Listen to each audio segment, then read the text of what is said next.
तुम्हाला सुद्धा जर मेदूवडा आवडत असेल ना तर हा व्हिडिओ तुम्ही पाहिलाच पाहिजे। अगदी कुरकुरीत क्रिस्पी आणि परफेक्ट मेदूवडा कसा बनवायचा याच्या टिप्स आणि ट्रिक्स संपूर्ण व्हिडिओमध्ये तुमच्यासोबत शेअर केलेले आहेत, त्यामुळे व्हिडिओ शेवटपर्यंत नक्की पहा। स्पेशल साऊथ इंडियन पदार्थासोबत सर्व होणारी ही लाल चटणी, जिला कारा चटणी म्हणतात, तिची रेसिपी सुद्धा मी तुमच्यासोबत शेअर केलेली आहे। मेदूवडा बनवण्यासाठी उडदाची डाळ स्वच्छ 2 ते 3 पाण्याने धुवून 5 ते 6 तासासाठी किंवा रात्रभर आपल्याला नॉर्मल पाण्यामध्ये भिजत घालायचे आहे। दुसऱ्या दिवशी सकाळी डाळीतलं पाणी काढून डाळ मिक्सरच्या भांड्यात घालायची आणि दुसरं ताजं पाणी अगदी थोडं थोडं करून घालायचं आणि मिक्सरला एकदम मऊसूद अशी पेस्ट बनवून घ्यायची आहे। पाण्याचा वापर जेवढा होईल तेवढा आपल्याला कमी करायचा आहे, यामुळेच मेदूवड्याला अगदी परफेक्ट शेप येतो। हे काम थोडंसं अवघड आहे, पण दमादमाने केलं की अगदी परफेक्ट मेदूवड्याचं बॅटर बनवून तयार होतं। तयार बॅटरमध्ये चवीनुसार मीठ, कापलेल्या कढीपत्त्याची पाने, कापलेली कोथिंबीर, तुम्हाला आवडत असेल तर ओलं खोबरं सुद्धा घालू शकता आणि पाव चमचा मी हिंग घातलेला आहे आणि याला व्यवस्थित मिक्स करून घ्यायचं आणि 10 ते 15 मिनिटासाठी हे बॅटर एकाच डायरेक्शनमध्ये भरपूर असं फेटून घ्यायचं। यामुळे बॅटर हलकं व्हायला मदत होते आणि मेदूवडे कुरकुरीत आणि क्रिस्पी होतात। डाळ मिक्सरला फिरवताना डाळीतलं पाणी मेदूवड्यात घालायचं नाही, त्यामुळे बॅटर फसफस होऊ शकतं। शक्यतो थंड पाण्याचा वापर करायचा डाळ मिक्सरला फिरवताना। या 2 टिप्स मी सांगितलेल्या आहेत। त्यानंतर जर तुम्हाला मेदूवड्यासोबत सर्व होणारी स्पेशल कारा चटणी बनवायची असेल ना, तर आपल्या बेडगी ज्या मिरच्या आहेत 10 ते 12 त्या गरम पाण्यात 2 तासासाठी भिजायला ठेवायच्या।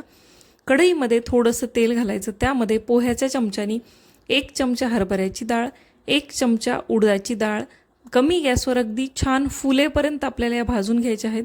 मी 5 माणसासाठी कारा चटणी जर बनवायची असेल तर त्याचं प्रमाण तुम्हाला सांगत आहे। तुम्ही बघू शकता या प्रकारे डाळ आपल्याला फुलवून घ्यायची आहे, कुरकुरीत करून घ्यायची आहे आणि डाळीचा थोडासा रंग बदलला की त्यामध्ये 8 ते 10 लसणाच्या पाकळ्या, 2 इंच आल्याचे तुकडे घालायचे। सोबतच ते व्यवस्थित परतून झाल्यानंतर 2 मोठे कांदे अगदी मोठ्या तुकड्यांमध्ये कापून यामध्ये घालायचे आहेत। सोबतच हिरवी मिरची घालायची आहे, आपल्या चवीनुसार आणि आवडीनुसारही घालायची आहे। बेडगी मिरची आपण वापरलेली आहे, पण बेडगी मिरची तिखट नसते आणि याला मीडियम तिखटपणा आणण्यासाठी आपण हिरवी मिरची वापरलेली आहे। कांदा घालायचा आहे। कांदा व्यवस्थित परतून झाल्यानंतर उर्वरित पदार्थ आपल्याला यामध्ये घालायचे आहेत। या चटणीमध्ये ओल्या नारळाचा किंवा सुक्या नारळाचा वापर बिलकुल होत नाही, तरीही अगदी परफेक्ट साऊथ इंडियन चव आपल्याला देते। अगदी बनवायला सोपी आहे। नेहमीसुद्धा साधे डोसे जरी आपण बनवले ना, त्यासोबत ही चटणी जरी बनवून खाल्ली तरी खूप छान चव आपल्याला लागते। त्यानंतर कांदा व्यवस्थित परतून झाला की 2 मोठे टोमॅटो 2 मोठ्या तुकड्यांमध्ये कट करून यामध्ये घालायचे आहेत। पूर्ण चटणीचं चवीनुसार मीठ मी इथं टोमॅटो घातल्यानंतर घातलेलं आहे। हे सगळे पदार्थ 2 ते 3 मिनिटासाठी कमी गॅसवर परतून झाल्यानंतर आपण ज्या भिजवून ठेवलेल्या सुक्या लाल मिरच्या आहेत 6 ते 7 मिरच्या यामध्ये घालायच्या आहेत। मिक्स करायचा 1-2 मिनिटासाठी आणि गॅस बंद करायचा।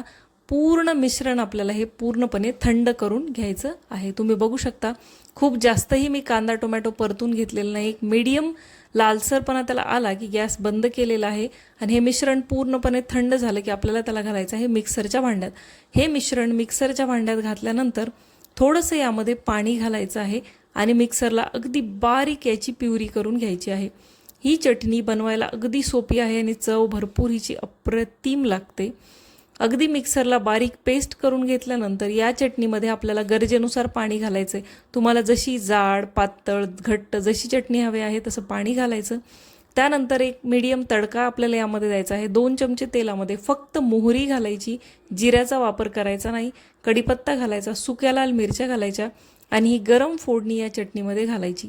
आहाहा, अप्रतिम चवीची ही साऊथ इंडियन स्टाईल कारा चटणी बनून तयार होते आणि चवीला अगदी अप्रतिम लागते। इडली, डोसा, मेदूवडा काहीही असू द्या, ही चटणी असेल ना तर तुम्हाला नारळाच्या चटणीची सुद्धा आठवण येणार नाही, एवढी मला ही चटणी आवडते। मस्त मेदूवड्यासोबत ही चटणी तुम्ही एकदा तरी ट्राय करून नक्की बघा, तुम्हाला आवडेल। बऱ्याच ठिकाणी ही चटणी भरपूर पातळसुद्धा बनवलेली असते। तुम्हाला आवडत असेल तर तुम्ही आणखी यामध्ये पाणी ॲड करू शकता आणि त्यानुसार मिठाची ॲडजस्टमेंट करू शकता। मेदूवड्याचं बॅटर तयार आहे। थंड पाणी घ्यायचं आहे। थंड पाणी दोन्ही हाताला आधी लावायचं। थोडासा बॅटरचा गोल गोळा आपल्या हातामध्ये घ्यायचा आणि या प्रकारे चपटा करून मध्ये पाण्याचं बोट घालायचं आणि बोळ करून या प्रकारे पटापट मेदूवडे आपल्याला सोडून घ्यायचे आहे। बरेच जण पळीवर मेदूवडे बनवतात, चहाच्या गाळणीवर मेदूवडे बनवतात, पण मला तरी हाताचीच पद्धत सोपी वाटते। फक्त मेदूवडा बनवताना जे आपण पाणी वापरतो ते अगदी थंड वापरायचं. यामुळे काय होतं ना, वड्याला आकार अगदी व्यवस्थित येतो. तुम्ही बघू शकता एकदम परफेक्ट डोनट शेपचे माझे वडे बनवून तयार आहेत. शक्यतो उन्हाळ्यामध्ये हे बॅटर जे आहे ते फसफस होण्याचे चान्सेस असतात. त्यामुळे बॅटर बनवून लगेच मेदूवडे बनवा, किंवा जर तुम्हाला वेळ असेल तर बॅटर थोडा वेळ फ्रीजमध्ये ठेवा. तुम्ही बघू शकता अगदी परफेक्ट गोल गरगरीत मेदूवडे बनवून तयार झालेले आहेत. गरमागरम सांबर, कारा चटणी सोबत हे मेदूवडे मी सर्व केले होते. अगदी खुसखुशीत आणि फ्लफी झाले होते. तुम्हीसुद्धा कोणत्या पद्धतीनं मेदूवडे बनवता हे मला नक्की सांगा. ट्राय करून बघा. व्हिडिओ आवडला असेल तर लाईक करा, जास्तीत जास्त शेअर करा, चॅनल सबस्क्राईब करा.